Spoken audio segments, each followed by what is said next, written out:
good morning. Have a blessed day to everyone. Mga kakuan, bago po lang, please like and subscribe muna sa ating YouTube channel. Click the notification bell para lang updated sa aming mga video. So today's video po ay nasa kalsada na kami ni Casper. So, going to, alamin na po sa ating thumbnail. Ayan po, sobrang very early in the morning po kami niyan ni Casper bumiyahe para po not so traffic papunta po ng Dubai. Ayan si Casper, kitang-kita niyo naman na inaantok po siya dyan. Ayan, wala po siyang, hindi po yan siya lumipat sa kanyang bed. Diyan lang po siya sa lap ko kasi nga medyo weather is not very good para sa kanya kasi alam niyo naman pagkawas na umuulan si Casper hate niya yung galaw ng ating wiper ng ating sasakyan. So ayan si Casper, nandiyan lang po siya, muni-muni siya at inaantok nga naman ang ating bata, no? Sobrang haba ng aming biyahe dyan mga kakuan, kaya let's enjoy our trip to Dubai mga kakuan. Ayan po, enjoy lang po natin. At ang paghahawak ko ng cellphone dyan ay medyo ingat po ako niyan mga kakuan dahil nahirap na nga sa sinasabi ko sa inyo gawa ng napakahigpit po ng kalsada po dito nila. So, ayan, kaway-kaway lang tayo. Touch, konti-konti lang. Ayan. So, ibig sabihin, on the way to Dubai daw ako niyan, sabi ng aking mga kapatid. So, ayan, thank you po sa lahat na mga manunood po nito na sobrang napakahaba po. Sana ay supportahan niyo po ninyo ang aming mga video ni Casper. Ayan, nagbaon nga po pala ako niyan ng coffee. Ayan, so para dire-diretso po ang biyahe at syempre para tipid na rin po tayo niyan. So nagbaon po ako niyan ng sarili kong kape at meron akong tinapay na kinain ko na po. So hindi ko na na-video. Ayan nga pala, nandito na tayo sa Dubai at that time, yan po sa mapanood nyo. Ayan, pinapakita ko po sa inyo kung gaano kalakas ang ulan dyan. Kasi baha na po sa Dubai. May area po na ayan po, may mga tubig-tubig na dyan, ba na. So, ayan nakikita nyo, basa ang kalsada at baha po. Bago po kami dumating sa Dubai, sobrang ang lakas na po ng ulan dyan. Pero thanks God, at nakarating po tayo ng maayos po sa ating destinasyon yan. Kaya po always pray lang po tayo mga kakuan. Bago po talaga tayo bumiyahe, magdasal po tayo. So ayan na nga po, andyan na po yung bahay ng amo ko na Alakasil. Nakita niyo po yan? Napakalaki ng bahay na yan. Ay, may flag na yan na ala Palacio. So ayan, dumating na tayo. Salamat at nakarating tayo ng maayos. Ayan ang bahay nila, pinapakita ko sa inyo. Napakalaki ng bahay na yan. So ayan, bababa ako niyan para kukunin ang kailangan kong kunin. Makikita niyo kung gaano kahalaga ang kinuha ko lang dyan. So, may higit mga nasa 2 hours ang biyahe ko po niyan. Kasi syempre, sobrang ulan at matraffic. So, kailangan dahan-dahan ng po ang takbo. Ayan, si Casper gusto nang bumaba. Pero hindi ko na po siya sinama dyan sa pagbaba. Kasi nga, medyo umaambol.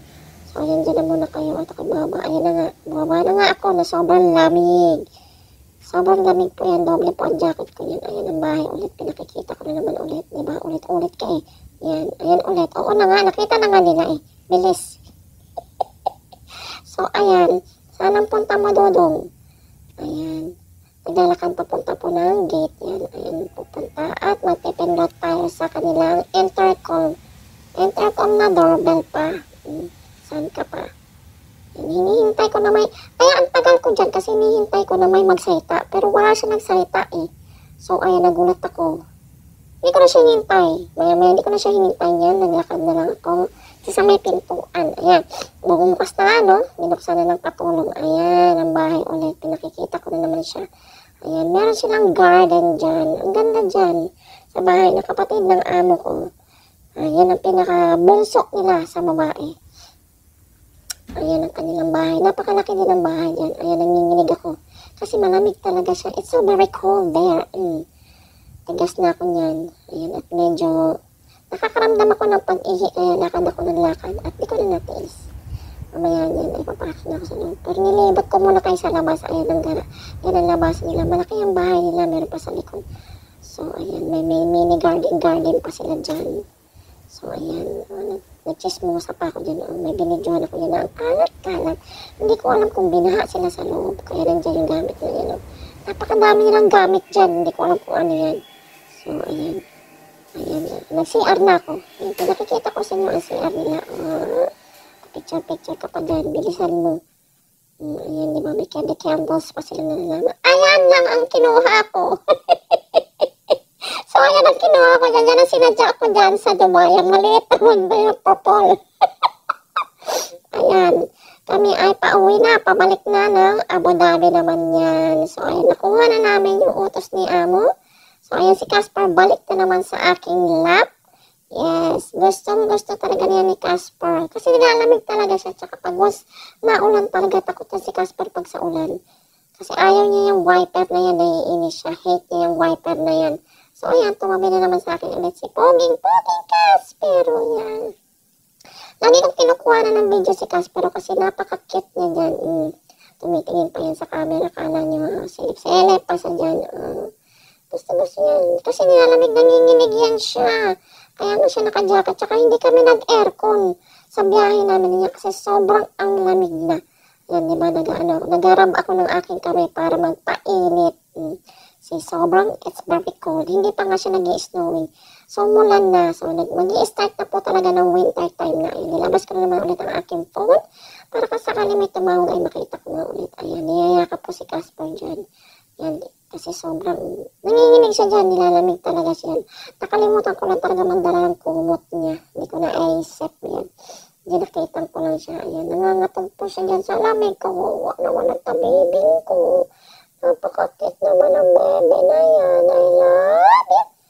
Hindi niya magawang matulog eh. Kasi natatakot niya siya. Narinig niya yung patak ng ulan. Mamaya-maya yan, ititigil ko ulit tapos on ko naman ulit. Kasi nga gusto ko na lang kuhanan ng video si Casper para makita niyo kung gaano kapogi ang poging Casperot na yan. Tingnan niyo naman yan. Ochay! Ano pogi naman? Ay!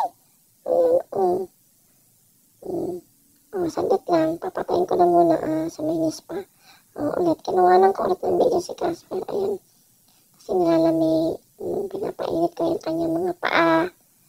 Napaka-cute niyan. Lamlab yan ang dade. Sobrang lamlab yan. Ochay ka pogi. Tinan mo naman yan. Ay. Natog siya, diba? Kita niyo mo yung kanyang pangangatog. Kapogi naman ang anak ko na yan. Himas. Yan. So, ayan, may papakita ko sa inyo. Ang ganda ng simbahan ng Muslim. Alam ko kung anong simbahan yan. Diba, ang ganda. Kinuha ko pa. Ayan, ulit. Ayan, si Casper na naman ulit ang kinuha ko. Kasi natutuwa ako kay Casper talaga. Naantok na siya dyan. Gusto niya hihimas-himas ang kanyang ulo. Naantok na siya pero ayaw niya pang matulog. Natakot din siya eh. Natakot. Nararamdaman niya siguro na may malakas na ulan nga. Kasi dyan patak-patak pa lang eh. Medyo kalmado pa yung langit dyan. Hindi pa siya masyadong bumuhos na. So maya-maya makikita niyo. Himas-himas. Antok na ayaw pang matulog. Ang pogi na yan. Pagka-pogi ay. Titingin-tingin din siya sa kalsada. Nakikiramdam din na naman siya. Yan. Ninervous si Casper kaya maganda yung tinabi ko na siya dyan sa tabi ko. So, ayan. Nakikita nyo na po ang view ng Dubai. So, ayan. Kinuha na ako ng mga part dyan na okay naman siya. So, enjoy the view mga kakuhan. Yan. Di na po pinag-voice over para ma-enjoy nyo naman ang view na yan. Sige po.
ayan guys, nakikita nyo, sobrang nakakatakot niya yung time na yan kasi bumuhos na yung ulan niya, tapos sobrang lakas-lakas na.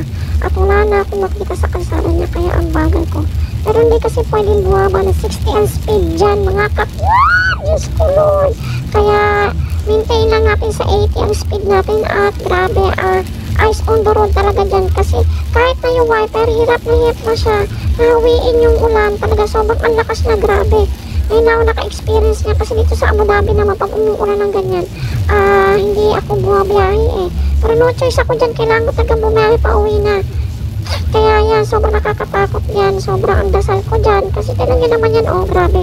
Tapos yung mga sasakyan mo pa na sa harapan mo, kaya kailangan talaga sobrang eyes on the road tayo dyan. Ingat tayo sa pag-drive natin mga kakwan. Tingnan nyo naman yan, oh grabe. Kahit si Casper natakot na rin dyan kasi talagang ang ulan niya, grabe na. Ayan, tignan mo kada ano ng wiper, ganun pa rin. Hindi pa rin siya alis, hindi siya nagkakakalma. Sobrang buhos na ng ulan niya, grabe. So mga kakwan, bahay na po kami. Safe and sound po kami dumating. Please like and subscribe muna sa aming YouTube channel. Click the notification para lagi update sa mga video. God bless you all. Yala mga kakwan, yala bye.